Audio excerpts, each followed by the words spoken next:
ధనస్సు వారికి గనక చూసుకున్నట్లయితే ప్రధానంగా ఇక్కడ ధనస్సు రాశి వారికి మీకు ఈ బుధుడు ప్రస్తుతం ఇప్పుడు మీకు చతుర్థ భావంలో శని కుజ ఉన్నారు. ఈ శని కుజుల యొక్క స్థానానికి బుధుడు కూడా ప్రవేశిస్తున్నాడు.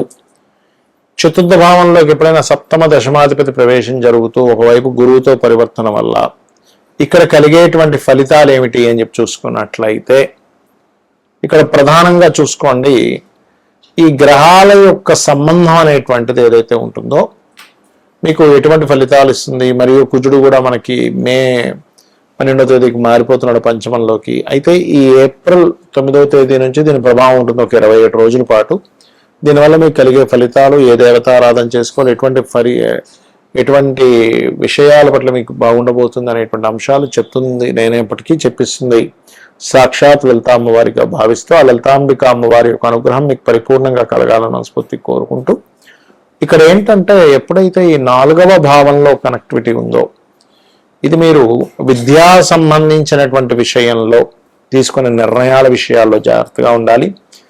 తల్లిగారి విషయంలో కూడా, తల్లిగారి ఆరోగ్య విషయం పట్ల కూడా జాగ్రత్త వహించాలి. రెండవది, 3వ పాయింట్, మీరు ఏదైనా ఒక గృహమో వాహనమో ఒక బిజినెస్ని హ్యాండ్ ఓవర్ చేసుకునేటువంటి విషయాల్లోనూ, ఒక జీవిత భాగస్వామిని ఎంపిక చేసుకునే విషయంలోనూ, ఉద్యోగ సంబంధించినటువంటి విషయాల్లో తొందరపాటు నిర్ణయాలు ఏమీ పనికిరావు. ఇక్కడ దశమాధిపతి, సప్తమ దశమాధిపతి అయినటువంటి బుధుడు పరివర్తన యోగంలో తర్వాత వెళ్తున్నాడు. అంటే స్టార్టింగ్లో కొంత డిస్టర్బెన్స్ అయ్యి తర్వాత బాగుంటుంది, ఆ విషయంలో బాగోదని కాదు. కానీ ఎంతైనా కూడా చతుర్థ స్థానంలోకి బుధుడు వెళ్ళి కుజశనులతో ఉంటున్నాడుగా, కాబట్టి ఈ విషయంలో ఈ జాగ్రత్త వహిస్తూ ఉండాలి.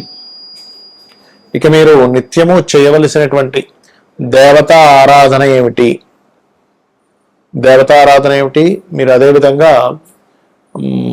చూసుకున్నట్లయితే సుబ్రహ్మణ్యేశ్వర స్వామి యొక్క ఆరాధన, లక్ష్మీ నరసింహస్వామి యొక్క ఆరాధన చేయండి.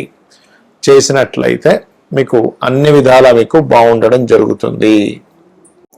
మరి ఈ యొక్క బుధుడు యొక్క ప్రవేశం మూలంగా ఏప్రిల్ 9వ తేదీ నుంచి ఒక 25-27 రోజుల పాటు ఉంటే ప్రభావము. దాని తర్వాత మే 12 నుంచి కుజుడు అగ్నితత్వ రాశుల్లోకి వెళ్తున్నాడు. ఇప్పుడు ప్రస్తుతం శనితో ఉన్నాడు, మే 12 నుంచి అగ్నితత్వ రాశుల్లోకి వెళ్తాడు. దీని మూలంగా దేశకాల పరిస్థితుల్లో ఎటువంటి ఫలితాలు ఉంటాయి, మరి మీకు జాతకం తెలియదు, అయినా సరే మీరు ఎటువంటి విషయాల పట్ల జాగ్రత్తగా ఉండాలనే విషయాలు తెలుసుకుందాం.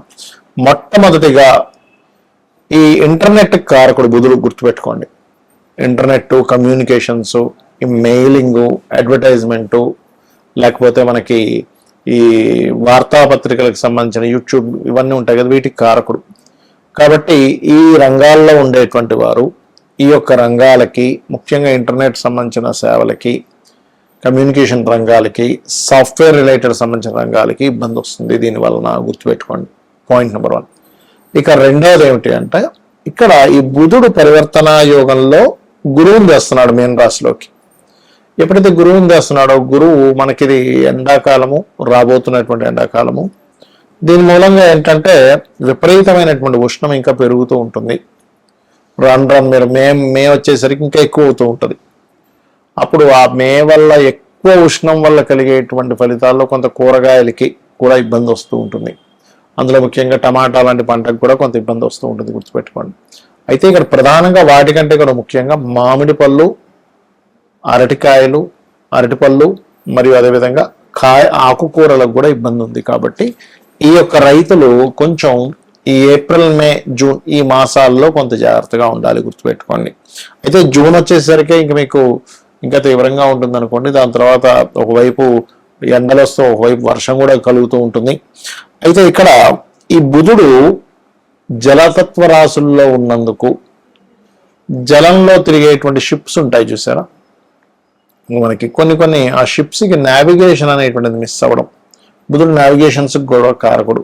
అంటే మనం ఎటు వెళ్తాము, ఏంటి, ఎలా ఉంటుంది అనేటువంటి వాటికి కారకుడు. ఈ నావిగేషన్స్ కూడా మిస్ అవ్వడము, ఈ ఎయిర్పోర్ట్స్ దగ్గర లేకపోతే మన ఈ ప్రయాణం చేసేటువంటి ఫ్లైట్లు సంబంధంగా కూడా కొంతవరకు ఇబ్బంది రానుంది ఈ యొక్క సమయంలో. ఎందుకంటే వాయుతత్వ రాశుల్లో ఉండేటువంటి గురువు బుధుడితో పరివర్తన యోగం వల్ల మరలా మీకు ఇక్కడ ఈ యొక్క శని కుజులతో సంబంధాలు ఉంది కాబట్టి ఫ్లైట్లు నడిపేవారు, ఫ్లైట్లు నిర్వహించేవారు, లాస్ట్ టైం కూడా మనం చెప్పుకున్నాం, అప్పుడు ఒకసారి మనకి 1200 ఫ్లైట్ల దాకా ఆగిపోయి చాలా ఇబ్బంది అయింది చాలామంది ప్రయాణికులకి.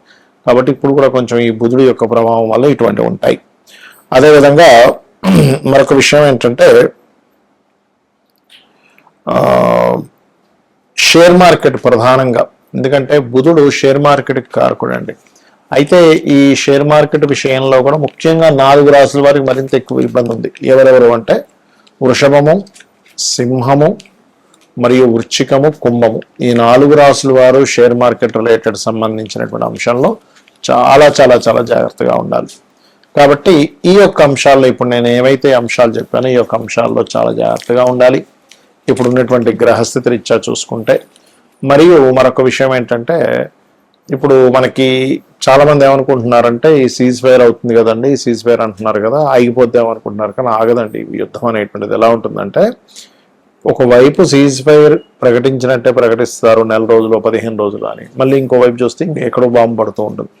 అంటే పూర్తి స్థాయిలో ఆపరు, లేదా ఆపినట్టుగా అనుకోవడం, మళ్ళీ వెంటనే ఇంకో బాంబు వేయడం, లేకపోతే మళ్ళీ ఇంకోటితో ప్రశంస రావడం, తద్వారా మళ్ళీ. అందుకని నేను చెప్పేది ఒకటే, అమెరికా కంట్రీస్లోని లేకపోతే ఇరాన్ కొన్ని ముస్లిం కంట్రీస్లో ఉండే భారతీయులు వీలైతే కొన్ని నెలలు కొంతకాలం పాటు ఇవన్నీ చల్లారే వరకు కూడా మీకు వీలుంటే ఇండియాకు వచ్చేసేయండి ఆ మాట విని. ఎందుకంటే ఇక్కడ ఉండేటువంటి గ్రహస్థితులు మనకి ఈ సంవత్సరం నవనాయకులు అంటారు.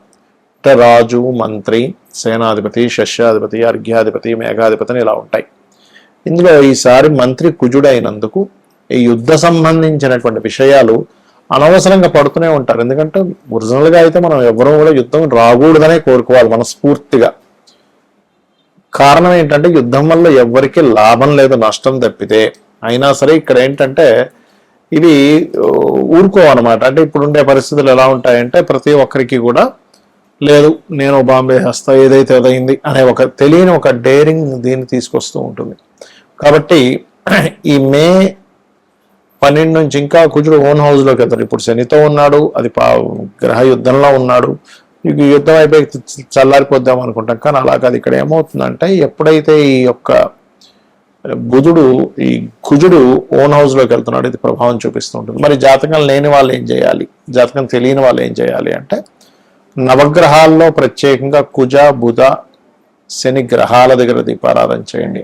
కాస్త గోశాలలకు వెళ్ళి గోవులకి బెల్లము, క్యారెట్స్, గోంగూర లాంటివి తినిపించండి. చండీ వినండి.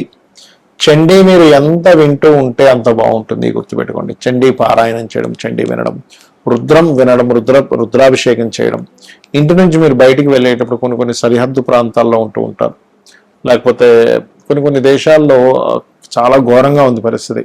అలాంటి దేశాల్లో ఉండేటువంటి వారు కాస్త మీరు ఇంటి నుంచి బయటికి బయలుదేరేటప్పుడు మీ యొక్క ఇష్ట దైవాన్ని మనస్ఫూర్తిగా తలుచుకొని అమ్మ నువ్వు ఉన్నావు, నువ్వే నన్ను రక్షిస్తావనే బలమైన నమ్మకంతో బయటికి వెళ్ళిరండి. అప్పుడు ఏమవుతుందంటే ఎటువంటి ఇబ్బంది మీకు కలగకుండా ఉంటుంది. శ్రీమాత్రే నమః.